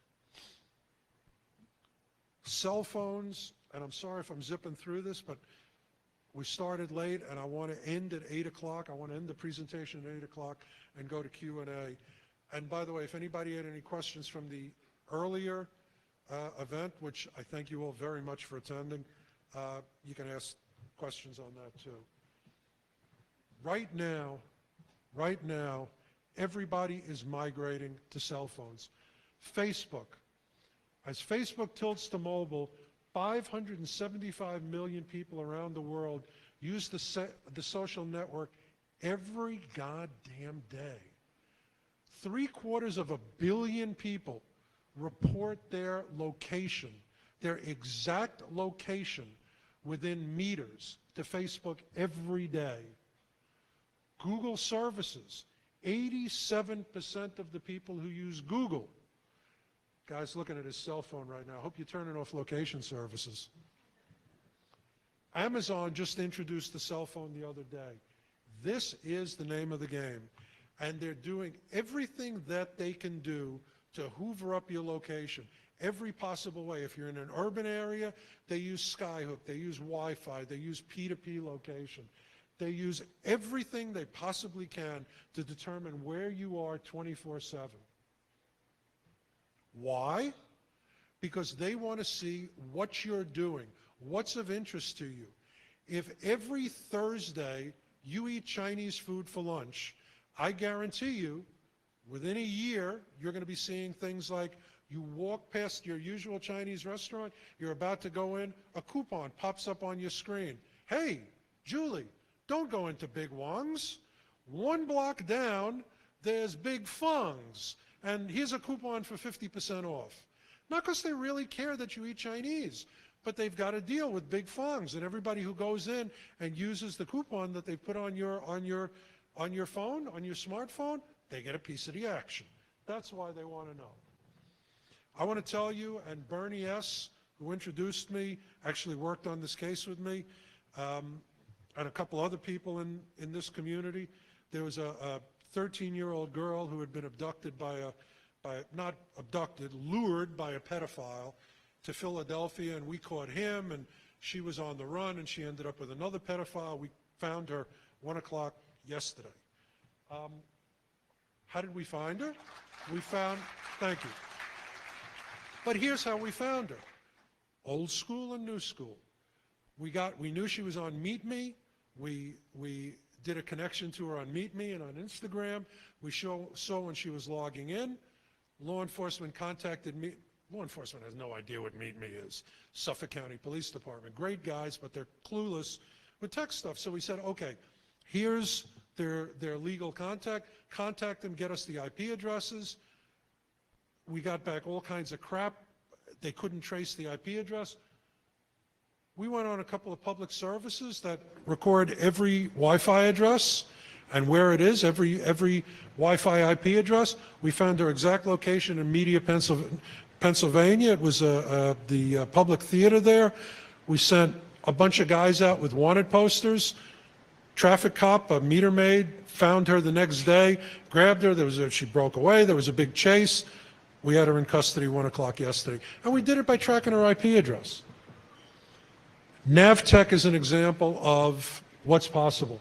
They logged the GPS location of every business and every address. Every business and every address. If I know your GPS location, and I'm going to show you with T. Profit and some other people what sneaky thing I did before the Hope Conference, they know, is there a parking lot, is there a bar? It's good enough to the point where GPS trackers put on people who are on parole for DUI will alert the parole officer if they go near a car rental agency or a bar. It's that good. It's that good. If you have a GPS in your car, you go find the nearest gas station, find the Chinese restaurant. That's how it's able to do it. They've got the GPS location of every single one. A cell phone will report to me your location history, who you hang out with, where you go. Do you go to a demonstration? Do you go to an abortion clinic? Do you go to a bookstore 10 o'clock at night? Are you alone? Are you with somebody else? Are you getting on an airplane? Cell phones tell me every damn thing I need to know about you. As an investigator, if I have your cell phone stuff, I own you. You're owned. And I got to tell you, you're pissed off because the U.S. government has your location data. A, not such a big deal. I think everybody knew they had it anyway. And B, Google and Facebook have exponentially more connected to your cell phones. Here's tower location data. I know everywhere this guy is, everywhere. P2P pinging. It's not just your cell phone connection. It's not just when your cell phone is telling a tower, hey, here I am, here I am. You're also broadcasting your Wi-Fi, and you're also broadcasting your Wi-Fi activity. There are now law enforcement and military and police programs that can target a geographic location.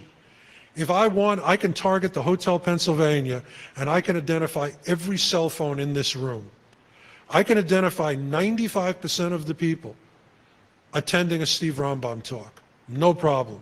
I can identify 95% of the people that walk into a high crime location, a crack house. I can identify 95% of the people who attend a perfectly legal demonstration. This is hold on. This is social networking activity.